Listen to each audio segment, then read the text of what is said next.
Yo, start na po tayo ng ating ride for today. Today is ano ba ngayon? January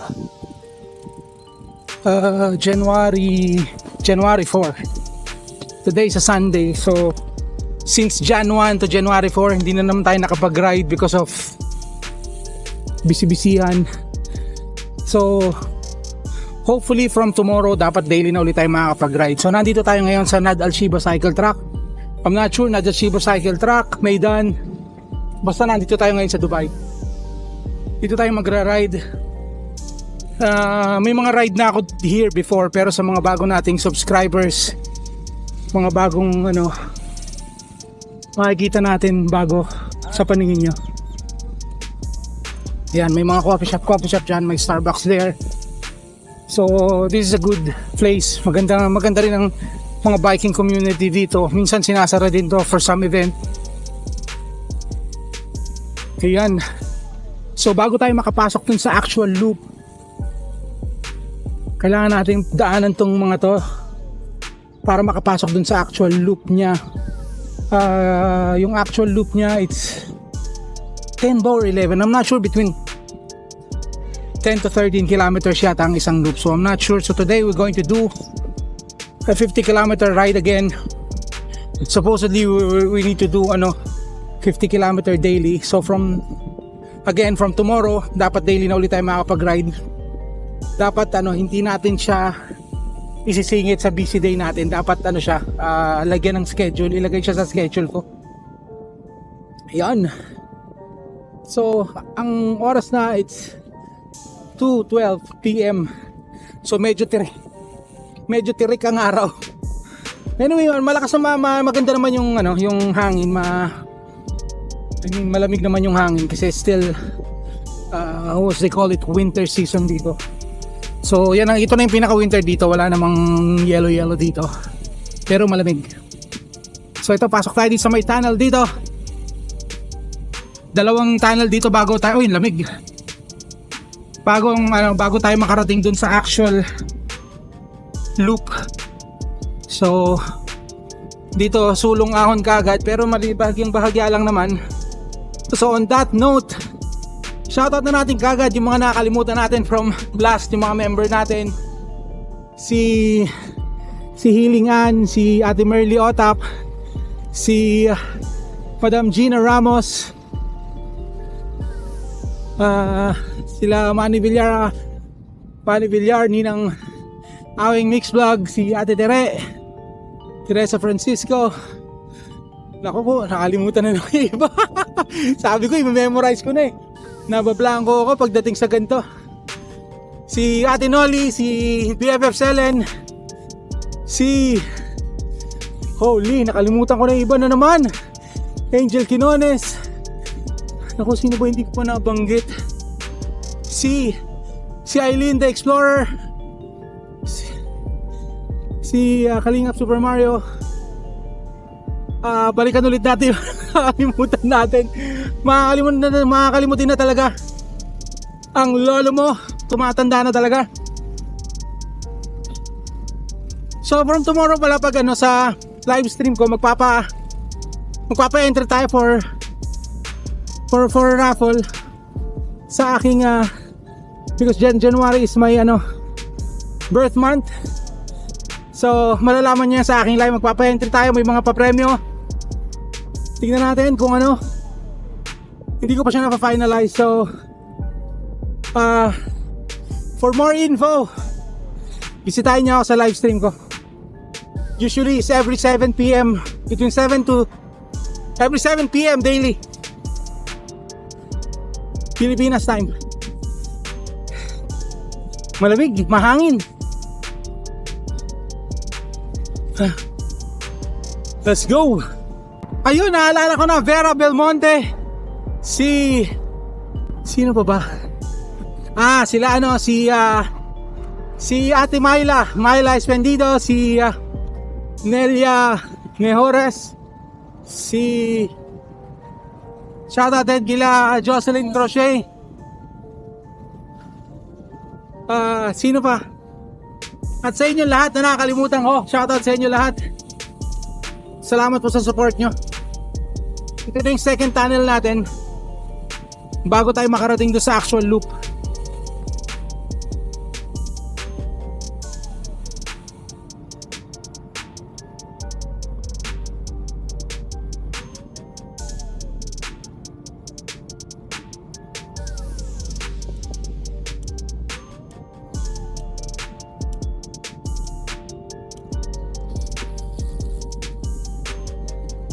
Ayun, isama na rin pala natin si Ninong Green Winner, si Paisay-say naalala ko. Let's go. Malamig yung hangin.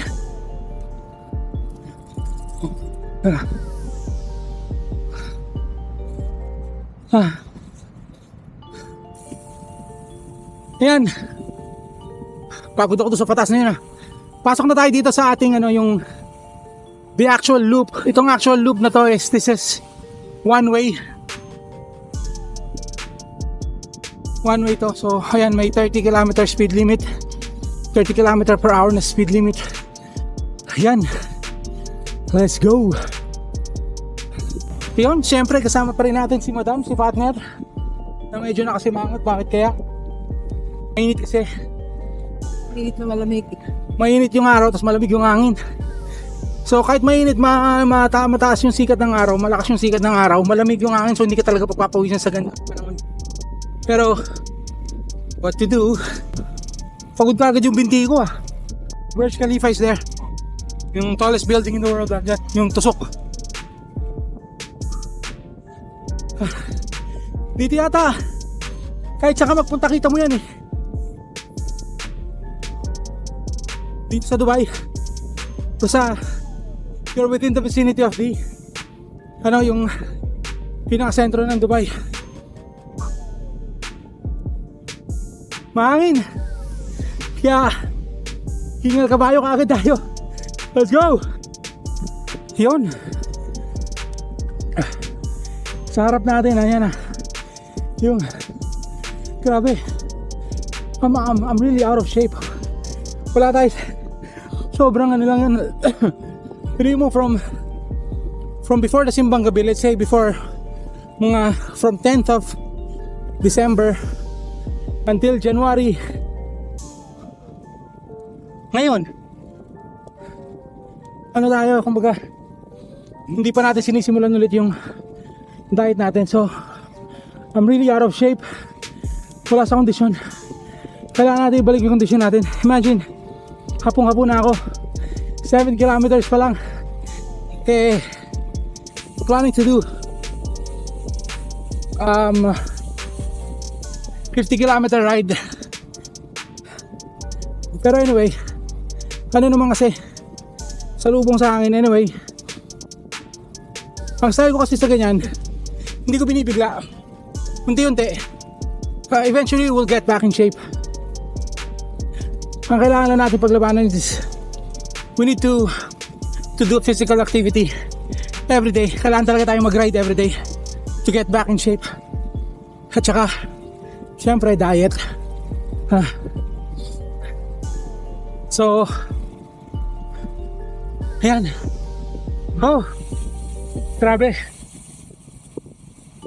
Ramdam ko yung yung pagiging out of shape ko.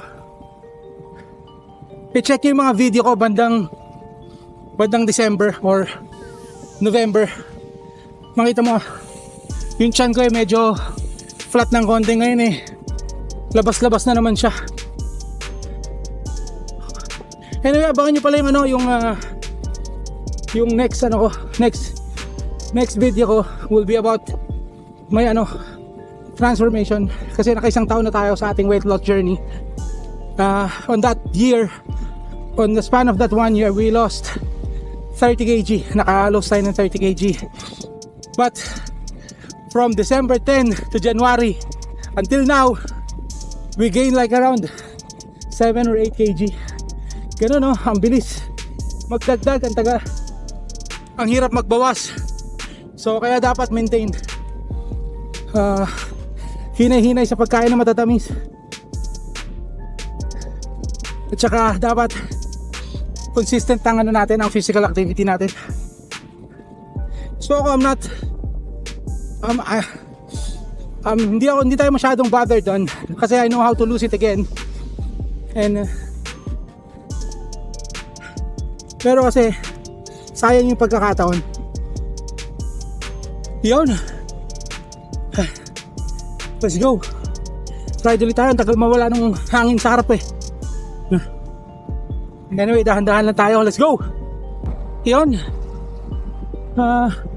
Makataas na tayo ng isang ikot. Ang isang ikot is 10 kilometers. Dito tayo pumasok papunta sa parking. So yun, mag-begin dyan. So 10 kilometers ang isang ikot. So if I want to do 50, mga 5 ikot tayo. So first round done.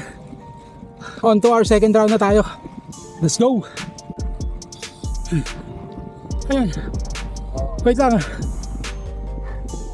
Ayan, patapos na tayo sa ating pang-apat na ikot. So nakaka 40 kilometers na tayo. So final 10 kilometers tayo. Itong final 10 kilometers natin, i-chill ride lang natin muna. Chill ride lang natin ito para bumaba na yung heart rate natin. Medyo mataas yung heart rate natin. Hindi rin maganda na mataas yung heart rate mo tapos bigla kang hihinto sa pagbabike. So kailangan mong parang decompress mo. So mga at least minimum mga 5 minutes siguro dapat na pababain mo yung heart rate mo. Kasi baka biglang ano mangyari sa atin. Umakit ang heart rate natin hanggang 177 beats per minute. Per second ba o per minute? Per minute. So ito, i-chill na lang natin tong final 10 kilometers natin. Si Madam nandun na sa parking. Nagre-relax nga, nagkakape na. Time check, it's 3:48. Nakaka 1 hour 35 minutes na tayo sa pagra-ride 40 kilometers. Iyon. Chill na lang natin to. Kasi pag ganitong sa riding naman, especially pag solo rider ka naman, kaya mas preferred natin ang solo ride. Pero syempre mas pa rin yung you belong to a group. Although wala pa ako nasasali ang grupo, mahihain tayo kasi. Well anyway, yan. Pag solo ka, your own pace. Kung gusto mong mabilis ka. Kung gusto mong pasyal ride muna, pasyal ride ka muna. Yun. Pero syempre mas maganda pa rin may group ride ka para natitest mo yung yung capabilities mo. Yun. Chill riders na tayo hanggang sa parking. Pinaka-obstacle lang naman dito kasi siguro mga nasa 5 kilometers din yung salubong tayo sa hangin. Pero part naman yun ng pagbabike. Talagang pag ganun talaga unless talagang malakas ka, at pag ganyang salubong talaga sa hangin, yung headwind na tinatawag, babagal talaga. Iyon, let's go. Chill ride muna tayo. Pagod na ako Iyon, ito na yung final tunnel bago mag-exit. So we're almost finished with our 50 kilometer ride. After nitong tunnel na to, pa-exit na tayo. Sabi ko, i-chill ko na tong last 10 kilometers. Hindi, napabakbak pa rin kahit paano. Pero bumaba na rin naman, although mataas-taas pa rin. Bumaba na ng 143 yung heart rate natin. So papababayin ko pa siya ng kahit ng 120. So talagang na natin to, yung dahan-dahan lang. Kasi pag yung open yung track hindi may bawasan babakbakin mo talaga yung pagpedal Pero ito kailangan nating tiisin na huwag tayo masyadong magmabilis.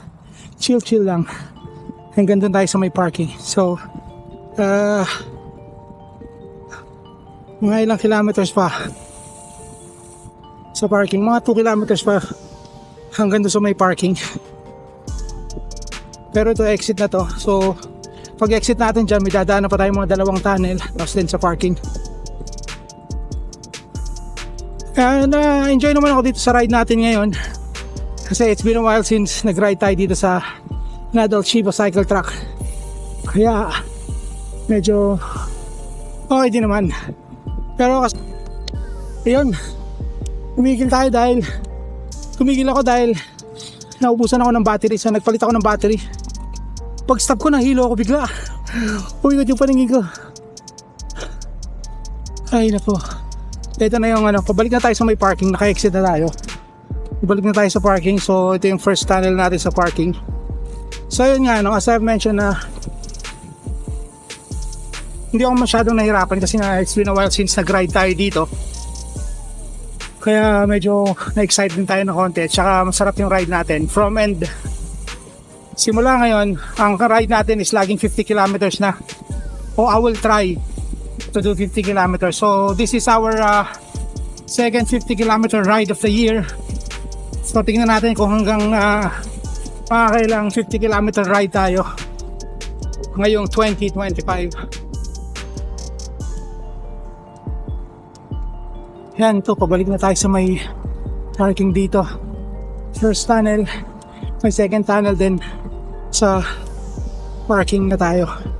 Maganda rin yung yung pinaka parking area dito kasi may mga food truck, may Starbucks, may kapihan, mayroong kainan. At mayroong magandang shower, pwede ka mag-shower. So, yung iba, bago pumasok na opisina, nagra-ride muna dito kasi 24 hours to eh. Hindi ko lang sure pero kasi dati 24 hours to na open siya magdamag, but I'm not sure about the shower kung open din siya magdamag. Pero kung hindi man siya open magdamag, for sure as early as 5 AM bukas na yun. Maganda yung shower area nila dito.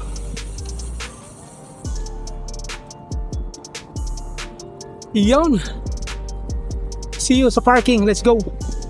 Yun, ito, pasok na tayo dito sa may parking area. So hanggang dito na lang ang ating video for today. Thank you Lord for the safe ride. 50 kilometer ride, 50 kilometer ride for the day achieved. Ito na yung parking area yan. Maraming maraming mga ganap-ganap dito. Tsaka dito pagandahan ng bisikleta dito. Yung mga bisikletang halos 1 milyon na ang presyo or more than 1 million ang presyo. Palakasan ng pagandahan ng bike dito. Yan ang labanan dito. Kaya medyo tayo dito ngayon. Ang bike natin medyo mumurahin lang. Pero it gets the job done. So that's what's most important. Yun na. Salamat po sa mga nakaabot dito. Thank you Lord for the safe ride. Isasara natin sa 50 kilometers. Medyo short pa tayo short pa tayo 0.5. so isara natin sa 50. Ikot muna tayo dito. Yun, thank you Lord for the safe ride. So if you find this entertaining, interesting and helpful, please like, share and subscribe. Let's go, see ya. Ganyan karami yung mga nagbabike ngayon kasi nga maganda yung panahon.